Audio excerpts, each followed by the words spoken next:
Selamat sore, salam sejahtera untuk kita semua. Salam, Om Swastiastu, Namo Buddhaya, salam kebajikan. Saudara-saudara sekalian, alhamdulillah hari ini kami dipanggil oleh Bapak Presiden khusus membicarakan terkait program makan bergizi gratis. Dan beliau menyampaikan bahwa program ini sangat penting karena di beberapa negara, dan ini sudah dilaksanakan di 76 negara, seperti contoh di India, bahwa program makan bergizi ini menempati APBN India yang nomor 2. Dan ini kelihatannya akan menjadi fokus perhatian untuk Indonesia juga demikian, karena ini adalah investasi terbesar sumber daya manusia untuk menyambut Indonesia Emas 2045. Dan Bapak Presiden menyadari karena program ini diinisiasi dan Badan Gizi baru berdiri 5 bulan, ya baru 5 bulan, tapi dengan capaian yang sudah ada, beliau mengapresiasi apa yang sudah dilakukan, karena sampai hari ini sudah ada 238 satuan pelayanan pemenuhan gizi di seluruh Indonesia, mencakup 31 provinsi. Dan ini bisa terjadi karena semua dukungan semua pihak, mulai dari Menteri Bappenas, Menteri Pertahanan, kemudian Menteri Desa, TNI Polri, BUMN, Menteri Kesehatan, Menteri Pendidikan Dasar dan Menengah, kemudian Menteri Dalam Negeri, dan seluruh menteri yang dipanggil tadi, koperasi dan lain-lain, sehingga menjadi kegiatan yang total football. Dan Pak Presiden menginginkan agar program ini betul-betul menjadi lintas sektor dan kemudian saling bekerja sama satu dengan yang lainnya. Satu hal yang paling membuat Pak Presiden ingin melakukan percepatan karena beliau sangat concern dengan tuntutan anak-anak yang belum kebagian makan bergizi. Ya, karena banyak laporan, banyak anak-anak yang beriang ke orang tuanya, bahkan yang baru berumur 5 tahun, mengatakan, "Ibu, kenapa saya belum dikasih makan oleh Bapak Prabowo, sementara teman-teman saya sudah." Jadi ini satu hal yang mengusik kalbu beliau, sehingga kami dikumpulkan untuk melakukan proses percepatan-percepatan yang perlu dilakukan, dan ini dilakukan lintas sektoral. Mulai dari perencanaan di Bappenas, bantuan Kementerian Pertahanan, TNI Polri, Menteri Desa, Menteri Koperasi, Menteri UMKM, Menteri Dalam Negeri, kemudian Menteri BUMN dan lain-lain, supaya kami bisa segera melayani lebih banyak lagi anak di seluruh Indonesia, termasuk ibu hamil, ibu menyusui, dan anak balita. Saya kira itu inti dari rapat hari ini, sehingga tadi semua pihak sepakat, termasuk Menteri Keuangan, untuk mendukung, dan juga dari Mensesnek mendukung peraturan-peraturan yang bisa mempermudah program ini bisa berjalan lebih cepat. Ya, alhamdulillah ini sudah berjalan hampir 10 hari dan kami sudah melakukan kegiatan di 31 provinsi, mencakup 238 satuan pelayanan yang sudah melayani lebih dari 650.000 penerimaan manfaat yang sampai sekarang sudah ada, dan ini setiap waktu terus bertambah, sehingga insya Allah nanti selama bulan Januari sampai April akan bertambah menjadi melayani 3 juta, nanti di bulan April sampai Agustus akan melayani 6 juta, dan nanti di Agustus ketika pendidikan SDM-nya cukup, Pak Presiden ingin lebih cepat lagi. Ya gini, yang Sukoharjo terutama ya, ini adalah kesalahan murni teknis, tidak ada kesengajaan, dan alhamdulillah sudah teratasi karena pada saat dibagikan, petugas kami segera menyadari bahwa ada hal yang kurang beres dengan makanan ayam crispy-nya, sehingga sisa yang 2.400-nya segera ditarik, digantikan dengan telur. Kemudian anak yang 40 orang itu langsung ditangani oleh petugas puskesmas dan sudah sembuh. Dan hari ini mereka sudah sekolah lagi dan diberikan pelayanan makan dan didampingi oleh petugas puskesmas makan di sekolah dan normal. Jadi tidak ada masalah. Ya? Ya, jadi begini, Dari awal BGN kan menyampaikan patokan-patokan. Yang pertama, pemenuhan kalori sesuai dengan tahap perkembangan. Yang kedua, komposisi gizi. Yang ketiga, higienis dan food safety.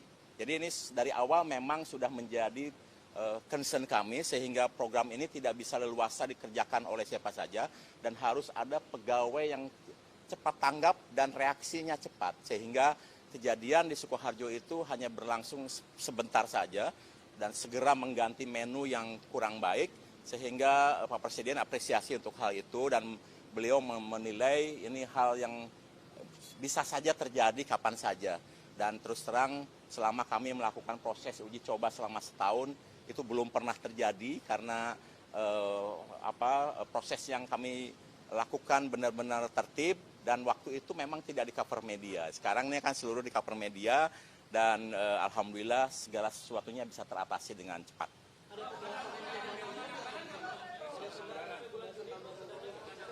Ya, dengar ya. Kenapa Pak Presiden gelisah? Karena banyak anak yang belum mendapatkan. Itu artinya beliau sedang memikirkan untuk mempercepat proses ini sehingga di akhir 2025 82,9 juta itu bisa segera mendapatkan manfaat. Itu artinya pasti beliau sedang memikirkan tambahan anggaran.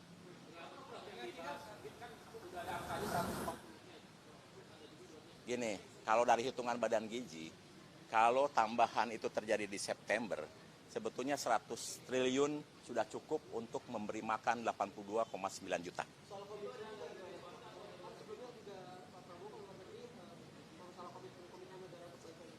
Itu tidak kami bahas karena kami fokus dengan sumber daya lokal, sumber daya nasional, dan tadi justru dari Kementerian Desa, dari Kementerian Koperasi, tidak hanya bagaimana melayani anak-anak, ibu hamil, menyusui, tapi bagaimana potensi sumber daya lokalnya, rantai pasoknya harus bisa memenuhi. Bayangkan ketika 82,9 juta itu sudah diberi makan dan Badan Gizi menetapkan hari tertentu kita makan telur, maka dibutuhkan 82,9 juta butir telur setiap hari. Jadi ini butuh juga meningkatkan produksi sehingga rantai pasoknya bisa memenuhi untuk semuanya. Saya kira itu ya. Ya. Begini, untuk sementara yang sudah fix itu 71 triliun. Ya, itu kalau tidak ada penambahan maka akan mencapai 15 sampai 17,5 juta penerima manfaat. Tetapi seperti yang sudah saya jelaskan tadi, Pak Presiden sangat gelisah karena banyak anak yang lapor ke ibunya belum mendapatkan makan dari Pak Prabowo. Jadi beliau itu sangat ingin program ini segera dinikmati oleh seluruh penerima manfaat dan mohon bersabar. Nanti Pak Prabowo akan menyampaikan statement sendiri terkait dengan kegelisahan beliau itu ke media. Cukup.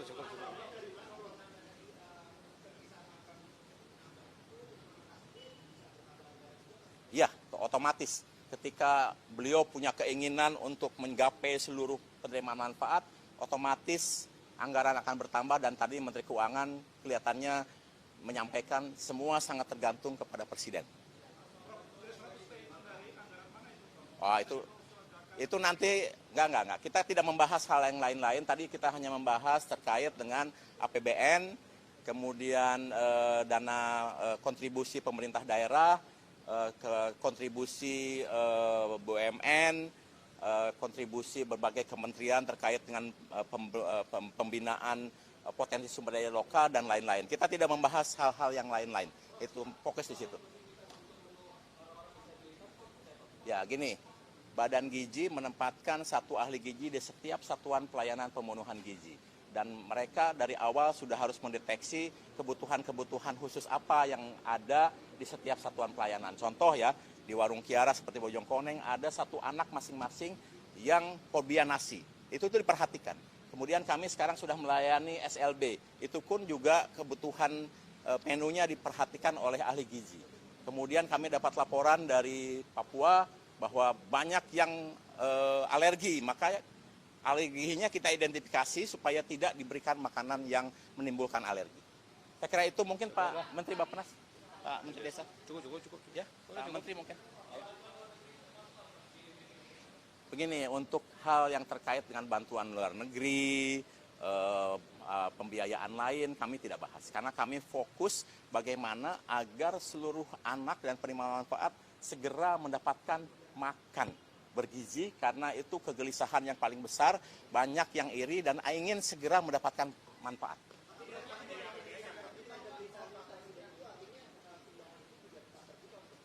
Kami tidak bahas itu. Jadi kami bahas fokus terkait dengan keterlibatan negara di dalam memberikan kepedulian hak anak dan ibu hamil untuk meningkatkan kualitas hidupnya. Begini, terkait dengan penambahan, biar nanti Pak Presiden yang menyampaikan. Badan Gizi hanya menyampaikan, tadi bertanya, kira kurang lebih berapa triliun yang dibutuhkan kalau pemerintah menambah di bulan September. Maka kami sampaikan tambahan 100 triliun cukup untuk memberikan makan kepada seluruh penerima manfaat 82,9 juta. Lain-lain nanti silakan tanyakan ke Kementerian Keuangan dan juga kepada Presiden. Ya. Cukup. Pak Menteri Dalam Negeri mungkin bisa menambahkan? Iya, saya izin menambahkan, jadi peran daripada Pemda ya. Karena Pemda ini banyak yang antusias mendukung program makan bergizi gratis ini ya. Kita tahu bahwa selain untuk meningkatkan kesehatan, tapi juga akan menimbulkan pertumbuhan ekonomi di daerah-daerah. Kenapa? Karena sudah jelas ada off-takernya, ada pembeli, diserap. Jadi ini bisa mendorong pangan masyarakat, menanam, beternak, dan lain-lain, dibeli. Dan ini akan terjadi ekonomi sirkuler. Sehingga daerah-daerah antusias. Nah, kita lihat dari kapasitas daerah, saya sudah melakukan Zoom meeting dengan seluruh sekda-sekda, sebagian sudah mengalokasikan anggaran di APBD-nya.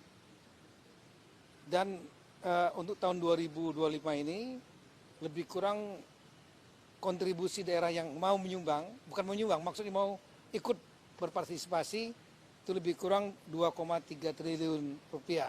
Ya. Karena mulainya nanti bulan September. Mereka nanti setelah ada kepala daerah dilantik, maka nanti ada pergeseran anggaran atau perubahan APBD. Nah, setelah itu mereka membangun sarana satuan pelayanan itu namanya, yang mungkin ada di sekolah-sekolah. Nah ini jumlahnya lebih kurang kami exercise antara 2.000 kalau untuk dari APBD kabupaten kota. Kalau ditambah APBD provinsi yang PAD-nya kuat, itu bisa lebih kurang hampir 5 triliun. Jadi lebih kurang bisa membangun 4.000 satuan pelayanan di sekolah-sekolah.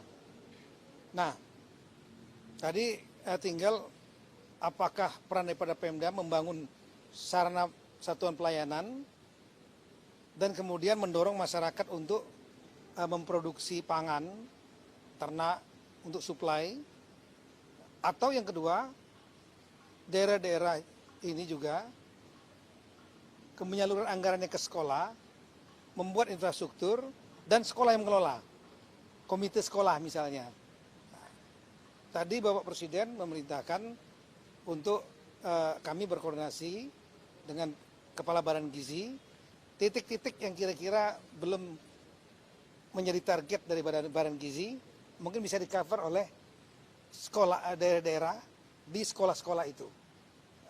Sekali lagi targetnya antara 2.000 sampai 4.000 mulai bulan September selama 4 bulan. Dengan anggaran kabupaten 2,3 triliun, kemudian provinsi lebih kurang 2,5 triliun. Ini kita diskusi sudah, bukannya top down maunya kita perintah, tapi dari mereka ya, banyak daerah-daerah yang PAD-nya kuat. Ya.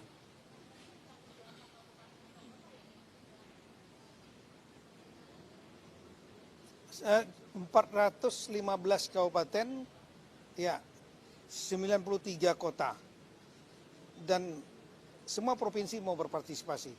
Karena ini akan menghidupkan ekonomi mereka selain anak-anak mereka sehat.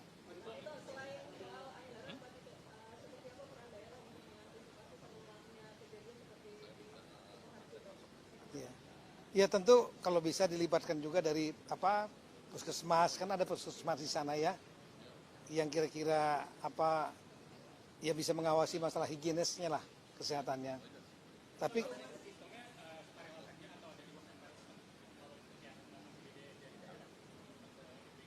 ya tadinya kan akan dikelola oleh Badan Gizi semua, tapi kan bertahap. Nah untuk percepatan, daerah-daerah juga sangat ingin memberikan berpartisipasi dengan metode langsung di sekolah-sekolah, dibuat satuan kayak dapur, satuan pelayanan itu 150 meter persegi. Nah tadi Bapak Presiden memerintahkan kami koordinasi dengan Bapak Kepala Badan Gizi mana titik-titik yang kira-kira belum disentuh oleh Badan Gizi karena bertahap kan ya. Nah yang daerah-daerah ini kira-kira ngerjakan yang mana. Tapi mungkin prioritasnya adalah pada daerah-daerah yang angka stuntingnya tinggi sama kemiskinan tinggi. Itu menjadi target utama. Kayak gitu.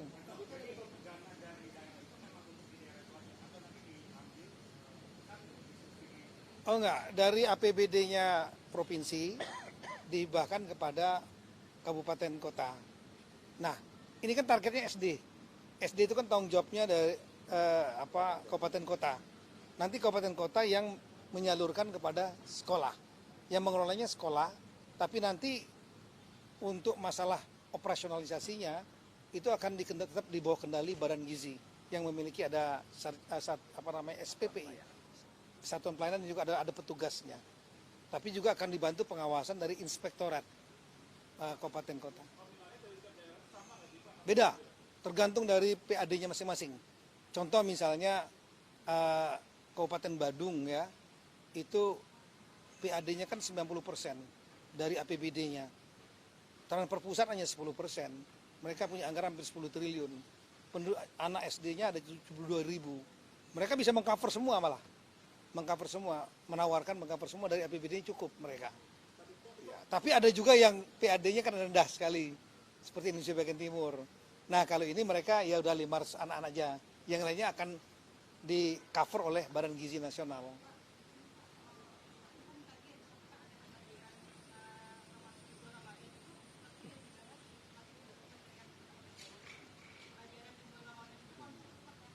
Wah itu kalau itu beliau, kalau gitu alam Bapak Menteri. Apapun kebijakannya Bapak Mendikdasmen ya kami akan ikut. Udah di luar konteks ini. Nah itu kita bicara masalah gizi.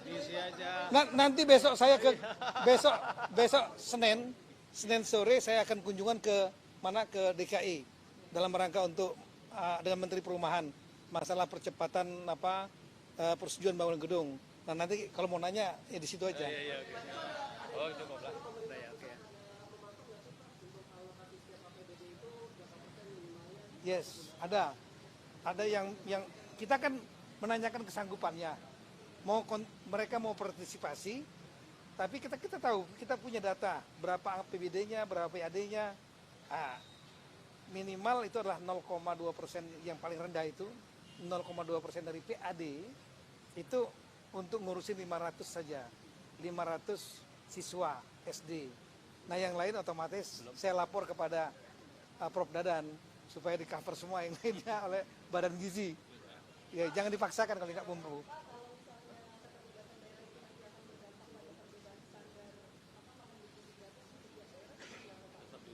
BGN memiliki standarisasi, baik dapurnya maupun menunya, karena beliau kan ada ahli gizinya. Oke?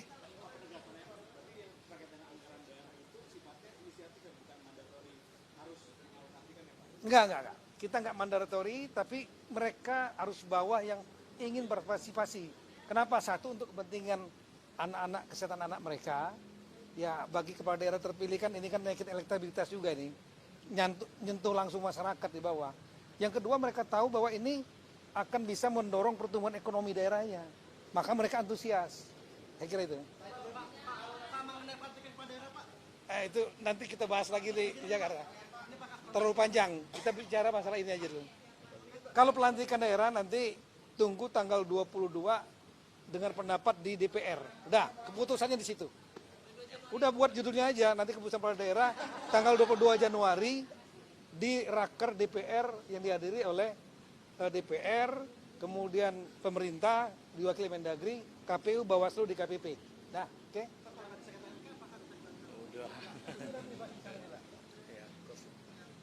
Kami dari Bappenas diminta